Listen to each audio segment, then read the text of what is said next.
Greetings and salutations, YouTube, and welcome back to my channel. I'm going to try to make it a point to start uploading a bit more regularly, but due to certain life events, it's kind of put a cramp in my schedule, so I'm going to try to upload as regularly as possible. With me being relatively new to the upload game, I do plan on making regular uploads pretty soon, but for right now, just bear with me while I take into account these new changes in my life. I do promise that there will be more videos out soon, but for right now, don't forget to like, comment, share, and subscribe to our channel. And don't forget to hit the bell icon in order to stay up to date on whenever I upload a video. Like I said, a regular schedule will be coming soon. But for right now, sit back, relax, and enjoy my Kengan Ashura review. This is going to be from Season 1, Episode 2, Superhuman.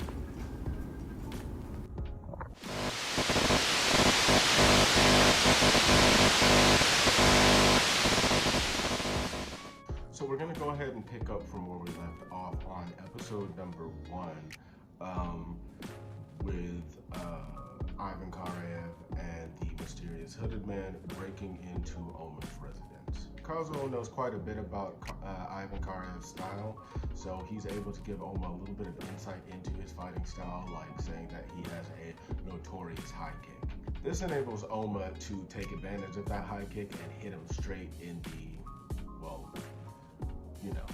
Oma then gives Ivan a little bit of advice, letting him know that he's leaving himself wide open using a kick that high. Of course, I can't help but agree. After that, the mysterious hooded man steps up while Ivan's on the ground, and of course, he grabs the mysterious hooded man's leg and says, "Don't get involved." The mysterious hooded man says that he's pretty much not gonna stand a chance against Oma, so what ends up happening is he takes matters into his own hands, if you will. Out of nowhere, there's this mysterious spray of blood from Ivan. He got cut somehow, and you don't know how it happened. You just know that this mysterious hooded man is the person who caused it. Cosmo freaks out, saying he's got a knife. Oma realizes that it's some sort of technique, so he's not as freaked out about it. A very interesting part of this interaction was simply the fact that even with Ivan being a noted kickboxer, a very dangerous opponent, this mysterious hooded man still calls him weak and small fry and useless. It's very crazy, the power differential between above ground fighting and underground fighting. The mysterious hooded man then proceeds to introduce himself as Rihito, Oma's first Kengan opponent. Now, another common trope in anime that I'm not a super huge fan of is the main character being super overconfident in his abilities, even if he is a tier above his opponents. Despite all of that, I am still able to appreciate the fact that Oma feels the need to voice this. Like, he does truly feel like he's the strongest competitor ever. Even going so far as to say that this man can only hope to entertain him, or that he hopes that this man can entertain him. Going to show I would go so far as to say sheer and absolute confidence that he has in his own abilities, which I can appreciate, but at the same time, I also like my protagonist with a little bit of humility. But it's forgivable given who this person is. So fast forward, it's the day of the Kengan match. We meet back up with Chairman Nogi, and we also meet up with Rihito's representative, Mr. Yoshitake, an extremely charismatic president of a company. Now, it kind of escapes me what the name of his company is at the moment, but you know, he's known to have like such charisma that it knocks birds out of the sky. It's at this point Kazuo asks the obvious question, which is, what are they fighting for? At that point, Miss Akiyama basically tells him that they're fighting for property rights, the rights to build a building in the structure that they're currently standing in at the moment. Once you hear the price tag, you once again still get a major feel for just how much money is on the line and just the whole entire different world that these elites live in that me or you as normal people couldn't possibly even hope to fathom. So Kazuo, our walking, talking exposition tool, basically lets us know that there's also other people in the rafters looking at this match too. Understandably concerned, he was, I guess, under the impression that these matches were supposed to be private, being as that they were very much illegal. They are known as Kengan employees, and it is basically their job to scout out the competition for either themselves or their representative companies. But of course, Chairman Nogi kind of brings us in a little bit through Kazuo by telling us what these people are there for. They are there to just watch the event, but there's also something else going on as well. That also being private gambling. Something that I feel might also be a little bit on the illegal side as well, given the sheer amounts of money that they bet on. So we go down to our proverbial arena. It's raining and it doesn't seem like ideal conditions for a match, but once again, you kind of start to understand that these aren't regular above ground matches. You know, these aren't matches that are presided over by any legal entities. This could take any place, anytime, anywhere. So you have Oma and Rihito basically sizing each other up, and the match then starts. Now, something that I noticed is the realistic pacing in some of these fight scenes. There's a realistic feeling out process, and the animation in this particular anime is so crisp and smooth that you kind of feel like you're watching an actual fight. I noticed a lot of things like how basically they didn't just start going full tilt with the match. You know, they were sizing each other up, looking at their weaknesses, really realistic things that MMA fighters, boxers, anybody in any type of combat sport actually does. Unless they're just that type of fighter, 9 times out of 10 you won't see two MMA fighters just rush towards each other like a couple of bulls. Of course, with Oma being who he is, he immediately gets the upper hand and he starts pretty much wailing on Rihito.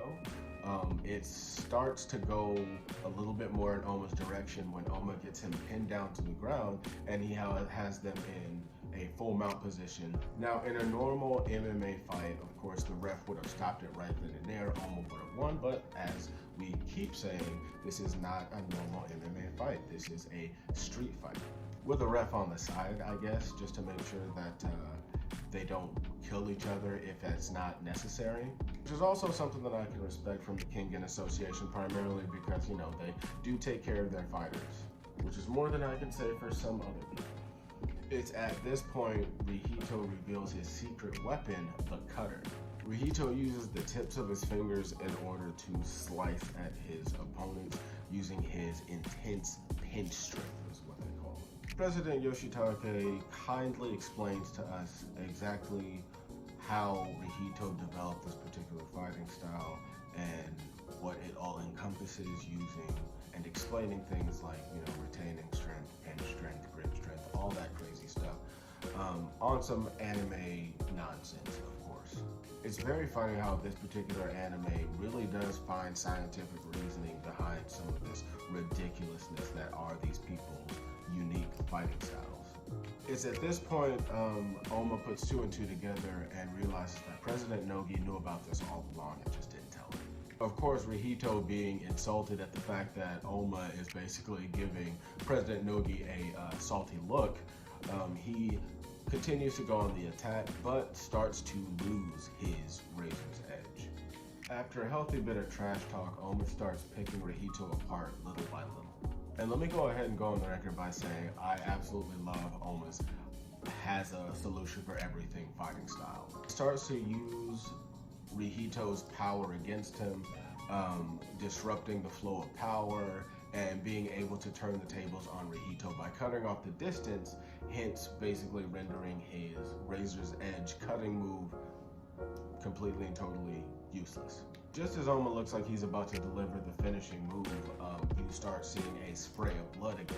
The power of the razor's edge style once again making itself known by being able to use the tips of his fingers to basically slice at any part of Oma. But once again, he cuts off the razor's edge and is able to shift the weight of his attack, knocking Rahito off his feet and enabling him to get the knockout by, well, stomping. It's at this point the winner is decided. Oma Tokita wins for the Noki group.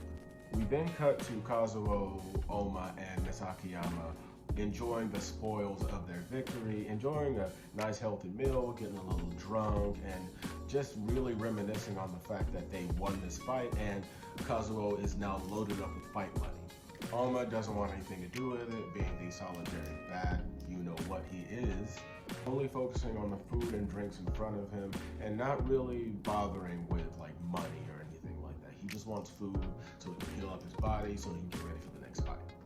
It's at this point Miss Akiyama asks Oma, like, why are you doing this, considering how many fights you have to get into, the sheer, unadulterated, cruel nature of the fights. I mean, there's got to be a reason as to why you want to throw yourself headfirst into these types of situations. Oma then does what most anime protagonists do. Says that he's just trying to show that he's the strongest and he doesn't need a reason as to why he has to lift his fists. He just does it so that everybody else can know that he's the strongest. But as we know, things aren't always that simple. As we go back in time and see the true reasoning behind him throwing himself into these matches, spoiler alert, it's for revenge. Of course, Miss Akiyama knows that that's a load of BS and calls him out on it, basically saying that, you know, of course there's got to be more to it than that. I mean, what if you lose? To which at that point, Oma completely cuts her off and says, there's no way I can lose, not till the end. Which is, once again, some crazy anime protagonist BS. It's at this point we're introduced to Setsune Kiryu, a person from Oma's past. Apparently, he's a wicked fighter in his own right, busting into the tryouts for the education board's representative fighters. Basically, a battle royale to see who's going to be the representative from his Soryue. He made quick work of the test officials, so much so that we didn't even get to see it. Everybody was just completely and totally DOA. But that just goes to show you the sheer power differential in the main character of fighters, how it really separates them from everybody else. Apparently, Setsuna wants to see someone in the Kengan matches, i.e. Oma. Obviously, we know that it's Oma, but yeah, he wants to reunite with Oma and basically let him know, yeah, I'm in these Kengan matches too. And apparently, I've got a surprise to tell. And once again, we've reached the end of our episode 2.